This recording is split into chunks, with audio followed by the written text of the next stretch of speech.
Bonjour and welcome to French style cake decorating. Today I'm going to be using lots of French inspirations for my cake. Here I have an assortment of toile. Toile is very popular in country French style decorating. This is used in fabrics for interior. It is also used for purses, lots of other gift accessories. Toile comes in many different designs. There are many natural ones with animals on and birds. There are ones with people, village scenes, country life is a very popular design. And also a toile comes in many colors. Here you can see some palettes of color. I'm going today to be working in a white and black and also in a cream and black variation. But you could do exactly the same as I'm going to show you in white or cream and blue or red as well. For the toile, I'm going to be using this in the form of a stencil, and this is a toile stencil that we've specially made for the country lifestyle toile, and I'm going to be using this on my cake board. Also later in the presentation you will see how I've used this for some sides on a purse cake and some other accent decorations. For the stencil icing, I have here in this bowl half a cup of royal icing mix. This is a ready-made royal icing mix with powdered sugar and meringue powder. And to this I'm going to take 2 teaspoons of water .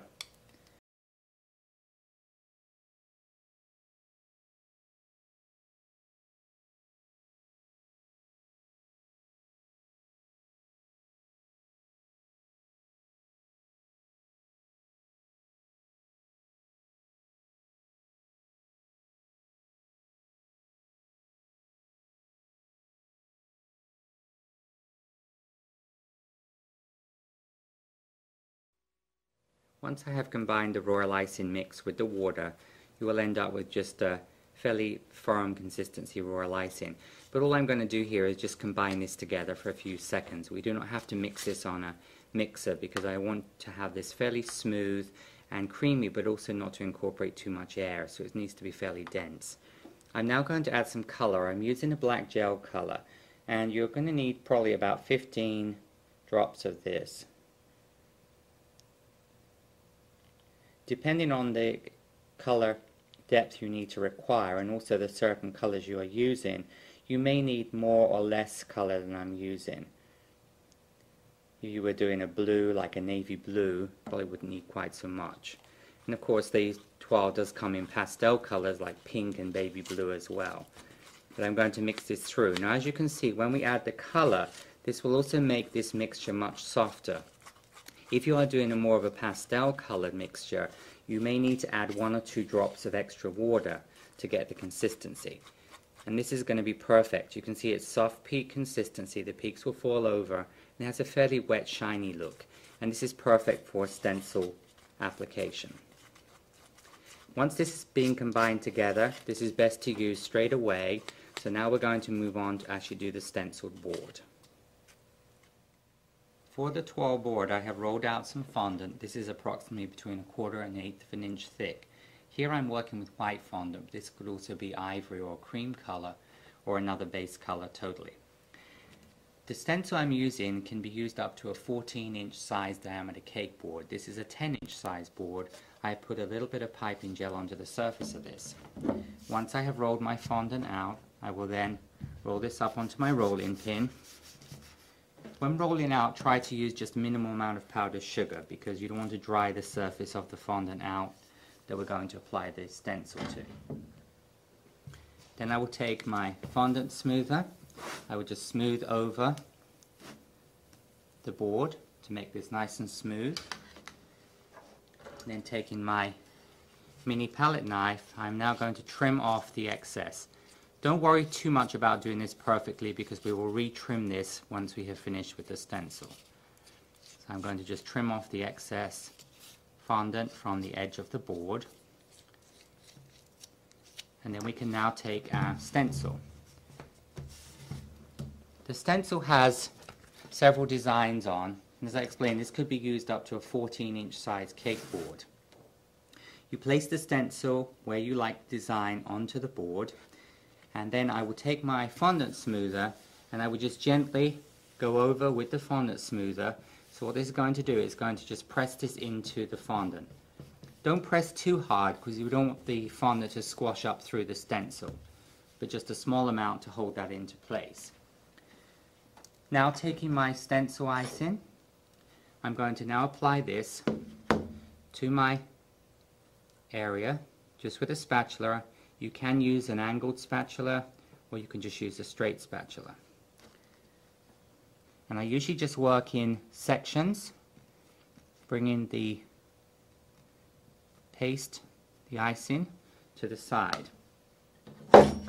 This is a scraper used for plastering and wallpaper application, and I'm going to go over the top with this fairly firmly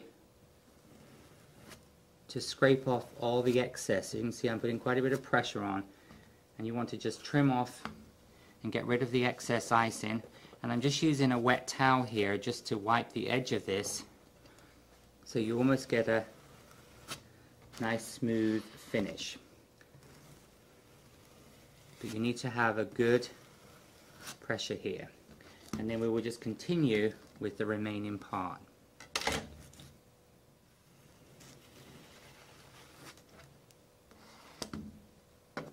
So just keep scraping and then wiping off the edge of the scraper with just a moist towel. This just helps to make this smooth.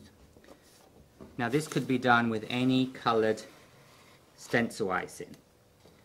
As I explained, this stencil icing is really royal icing, but it's just not mixed up like we would normally mix up royal. And I found this gives a very, very thin film of icing, and it actually looks much better and looks almost like a fabric. It's not quite so thick and fluffy if we made this with normal consistency royal icing. Now once we have cleaned that off, the icing is going to dry fairly quickly because this is a very thin film. If you do have any areas where it looks a little bit thin, you can just go back in there, fill that in. Once we get to that stage, we're then going to take off the stencil. Taking my stencil, I just will pull this off. As you can see, this will give me the design of the toile. We then go back with a knife, because when you press the stencil on the top, this is going to squash the icing out. You're then going to re-trim the edge of this, just trimming off any icing off of the edge. Now this needs to now dry for, ideally for 2 or 3 hours if possible, before we move on to the next stage. This, remember, is a 10-inch size board. This is white fondant with a black design on. Here in front of me now, I'm going to bring in a larger 14-inch size cake board, and this would be made to the full size of the stencil. So this would be the largest size cake board we could do with a solid toile design over the entire area. This was made a few hours ago, so the fondant has now dried sufficiently. I'm now going to take a food writing pen. Now this is a gel pen which is actually manufactured by the same company that manufacture the gel color, which means the colors are going to match. If you didn't have a gel pen in the color you've used for your royal icing, you could just take a little bit of your gel color or paste color, mix it with a little bit of gin or vodka, and then you could paint with a fine brush. But the pen is very good for this application.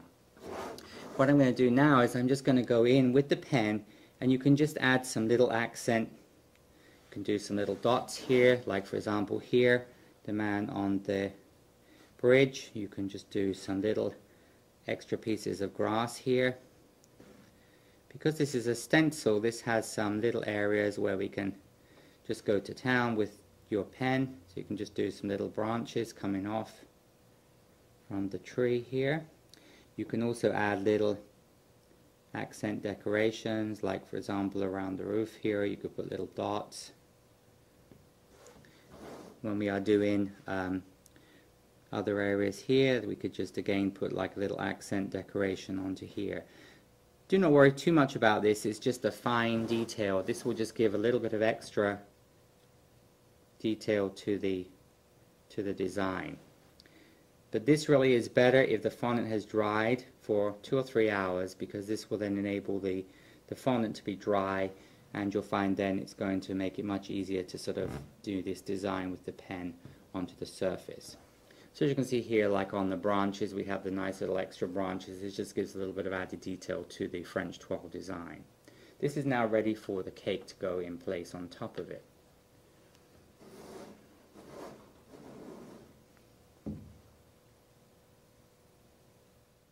For the stenciled French stripe on the sides of the cake, here I have the larger cake, which is covered in an ivory color, and here I have completed the French stripe around the side.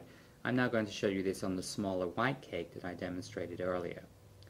For the stripe stencil on the side, we're going to use a slightly different technique for the stencil with dusting powder.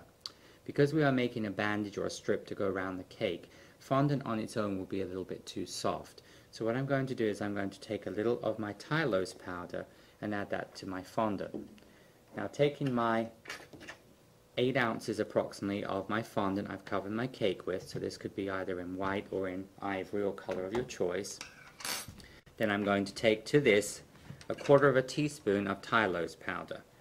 You just shake this level, and also just a little, approximately about 1/2 teaspoon of Crisco. I'm just going to knead this together, and what's going to happen is the Tulips will make the fondant just a little firmer, so when we use this for stencils it won't distort as much as if it was just fondant. The recipe is now going to be shown to you.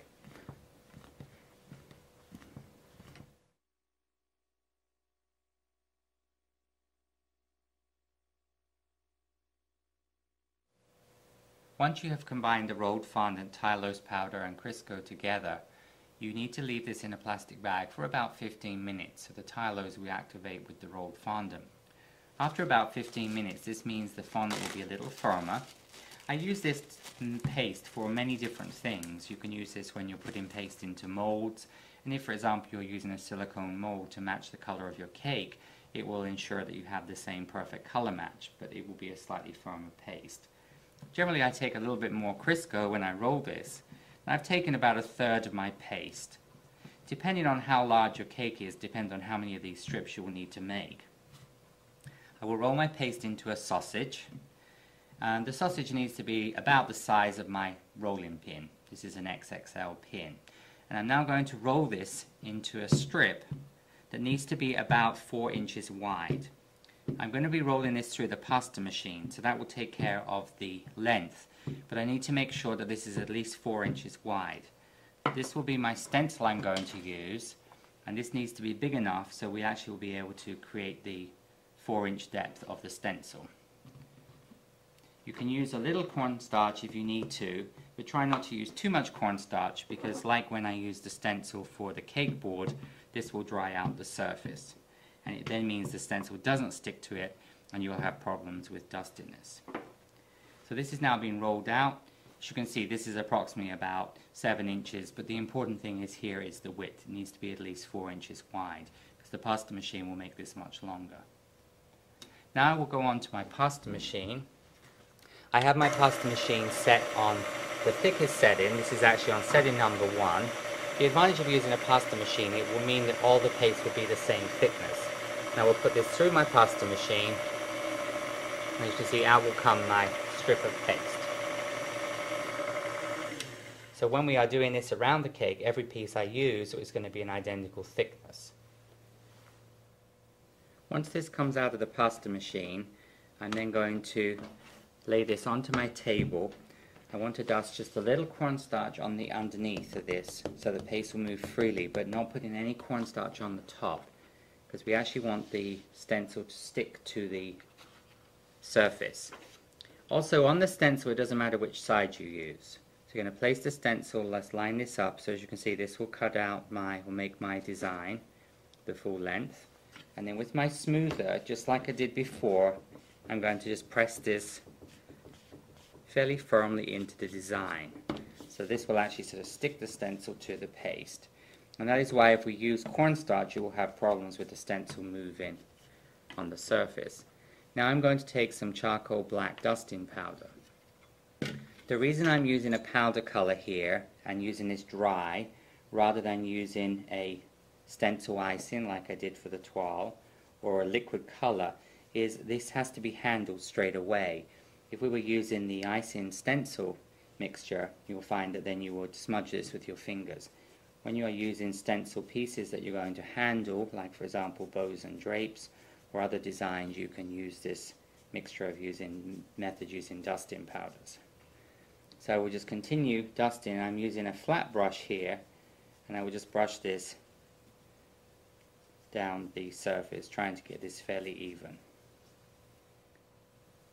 Once we have completed the dusting, we're going to remove the excess dust with either a piece of sponge or also a piece of paper towel can be used as well. This just stops us getting a lot of powder onto the table. Then I will remove my stencil.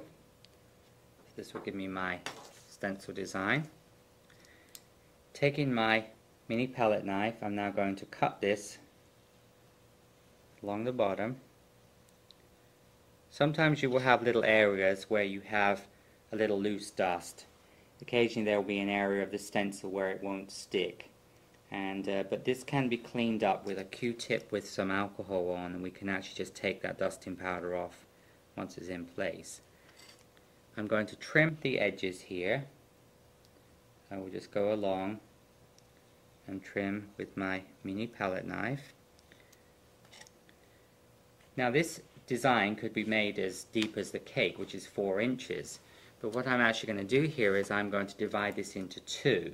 So I actually will mark this into a 2-inch wide ribbon. And I will mark another 2 inches here. And then taking my metal ruler, I'll just cut this down the center. So this will actually make 2 ribbons out of 1 strip. Then I will take my mini palette knife. I will just go underneath. Because of the cornstarch underneath here, it should move freely. My second strip that I have here can be put into a plastic flap just to stop that drying, and work on one at a time. Now I'm going to take a piece of fun foam. Fun foam is available in the craft stores. This is used for children to cut up into different shapes. It comes in many different colors. And this is wonderful for applying things like this or the lattice to the side of the cake. What I'm going to do now, I'm going to take my piece of paste and carefully turn this over onto the fun foam, onto the square edge of the fun foam. I will just remove any cornstarch that's on the back, and taking a little bit of edible glue. The edible glue recipe will be shown a little later on the video and DVD. A little bit of edible glue goes around the 4 edges and just crisscross this over the surface. We then will take our cake, we will bring in our cake here, and you decide. Now, if this is the front of my cake, I didn't want to have a seam or a join right at the front, so typically the first piece is going to wrap around the cake here like this. So all we will do here is we will take this, bring it onto the side of the cake, and then literally just wrap this around the side of my cake like this, just pressing with the fun foam, and then just gently press this on to the side of the cake. So this is how we will do our striped stencil. Now when we join this up, you will either join it here. If I was joining another piece there, I would take my second strip and I would then actually cut this here, so then when this is attached, this will give then the white piece in between and then continue with the design. If you are going to have an area where there's not a perfect join, it is better to have that on the back of the cake. So decide where you want the back of the cake to be and join this around. So this is my French striped stencil. Once you have the French stripe ribbon attached around the side of the cake, I now have some black royal icing with a number 2 tip, and I'm going to pipe a small shell border around the base here just to finish off the bottom of the French stripe fabric. You'll notice here right at the back of the cake, this is going to be the back part where things don't necessarily join perfectly, so you've just cut them so both the ribbons are fairly close together. On the top here I'm going to do like a small scrolly design, so this is almost just like an S scroll. So this design will just fit on the top of the ribbon here. This will just finish this off around the edge. If you need to clean up the area on the side of the cake, you can use a little gin or vodka with a small makeup applicator, or alternatively a Q-tip can be used. If you get a lot of powder on this, you can actually just wash this out prior to going on to the next stage, and this will clean up any dust in powder that you have accidentally got onto the cream color. Here we have an assortment of fleur-de-lis. Fleur-de-lis are the sign of French royalty, and this is a very important symbol in French interior design, and we're using this as a design element in our cake. Fleur-de-lis sometimes are very ornate, sometimes they're very basic, and you'll see the shape of them varies quite considerably. Moving on to fleur-de-lis, this is a fleur-de-lis mold which has several different designs and shaped fleur-de-lis. I'm going to be using the large fleur-de-lis and these small fleur-de-lis on my 12 cake in the cream and black, and then the large fleur-de-lis and the medium-sized fleur-de-lis on my purse cake. When you are making silicone mold designs like this, typically I prefer to use gum paste and rolled fondant mixture, which would be referred to as 50-50 paste. This I find gives good definition. Fondant on its own is a little bit too soft. But sometimes when you are doing something that's more detailed, like for example this fleur-de-lis is a little bit more delicate in design, maybe I would use a slightly higher proportion of gum paste. Also, you could use an alternative, the paste I use for the stenciled stripe on the side of the cake, which would be rolled fondant with some Tylose added if you didn't have any gum paste. Taking the piece of gum paste and rolled fondant mixture, normally you would put the ball in, it should be about the size of the central area of the piece here. I will take just a little small amount of some Crisco, and then I'm going to take a little cornstarch, and I will put a little cornstarch onto my paste. Never put the cornstarch directly into the mold because you will fill up the detail. I will now press this in, and I found when I'm doing something like a fleur-de-lis, I like to use a Dresden tool. Now with my Dresden tool, I will push the paste into the two side areas here, so I will work from the center.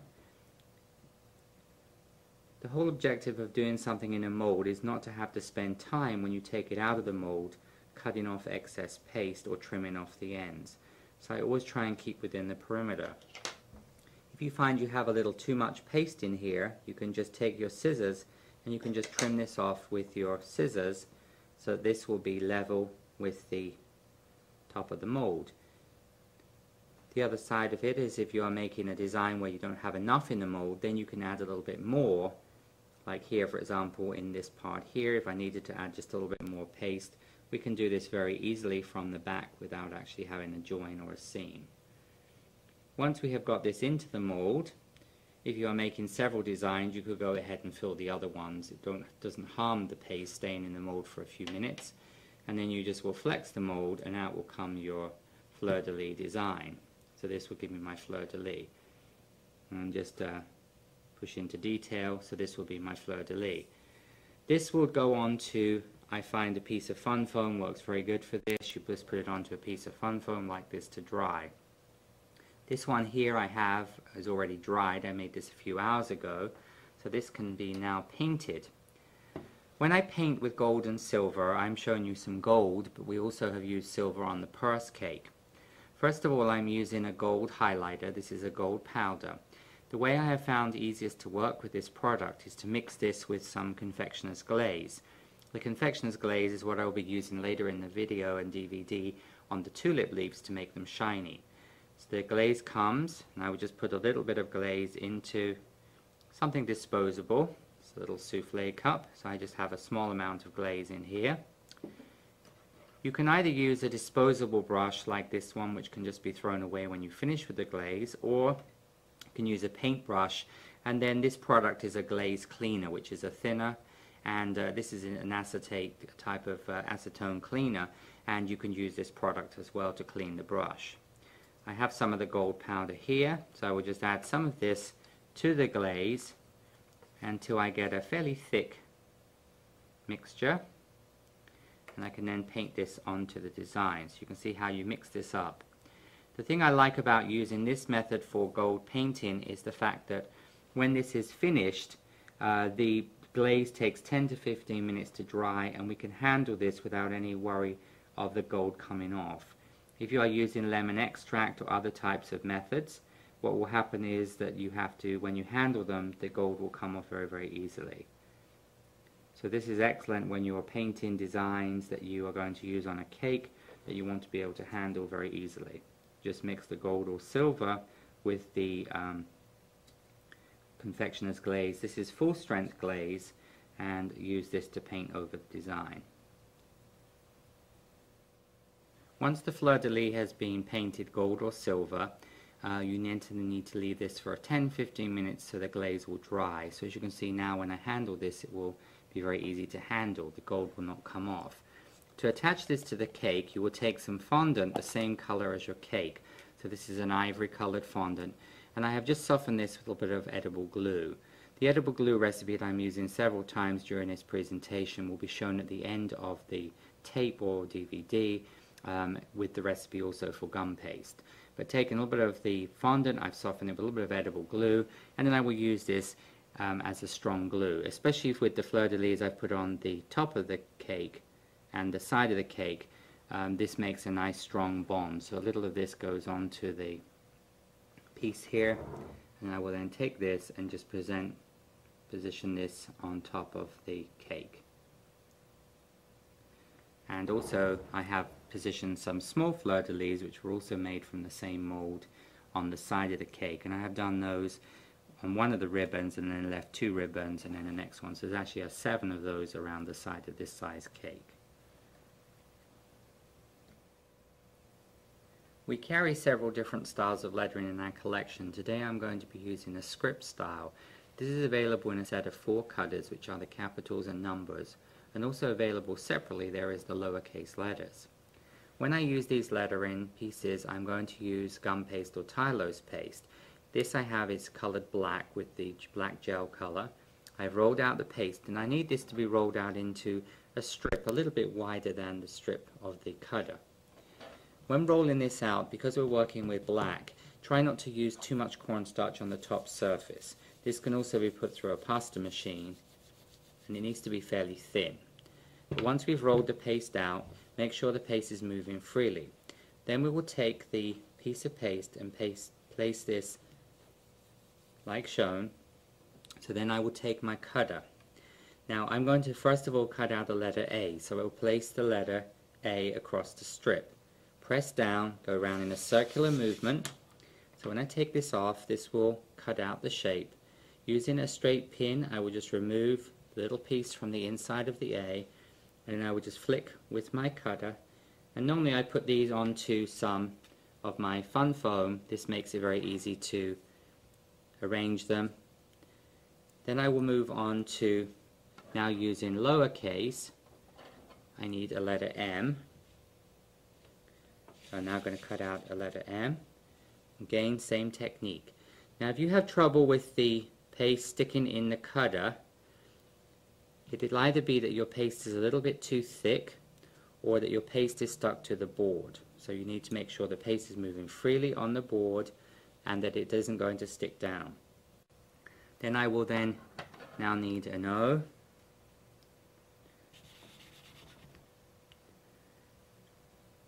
Now with this being a French themed and style decorating, I'm using a French inscription on the top of my cake here. I have avec amour, which is basically translated into with love. Obviously you could do an English script, somebody's name, a happy birthday, happy anniversary, whichever you prefer to use. And I will then go to the U. And usually I just lay these out onto my board here. If you do find the paste again a little bit thick, you can just gently roll this. And then finally I need an R. It's going to be here. So these will be my letters. Sometimes it will actually go cut out and just stay on the paste, and you just literally pull this away like shown. These letters could be left to dry, painted gold or silver, just like I showed the Fleur-De-Lis. You can also make these in advance and dry them and then put them onto the cake. These could be used on a buttercream surface or on a rolled fondant surface. The other thing we can do is we can attach them as soon as you have made them. So once you have finished your inscription, your happy birthday with anniversary with love, whatever you're making. We're then going to move on to attach these directly to the cake. When sticking and attaching the letters while they're soft, as soon as you have made your inscription, you need to just lift them up onto the top of the cake. Now I haven't any glue on these at this stage, because normally what I prefer to do is I get my letters up onto the top of my cake, and then once I'm happy with the spacing, then I can stick them down. Now something else you can use is the actual cutter, to use that as a guide so that you will get the letters to the correct line. So we were just going to put the letters onto here, and then once you have the letters spaced out correctly, what I'm then going to do is going to stick these down into position. Taking a little bit of edible glue, and we'll take the first letter off. I will brush a little bit of edible glue just onto the back. Now you just need this in 2 or 3 space parts onto this. You don't need to have this all over. And then you will then just stick this back into position. And we then will continue with the other letters stuck down in the same way. This does help with getting your spacing correct. And if you were going to have the letters, if the letters were dry, you would need to use a little spot of either royal icing, or we could also take some of our softened rolled fondant like we used to attach the fleur-de-lis. These could be attached onto the top of the cake. So here we have the inscription finished on top of our cake.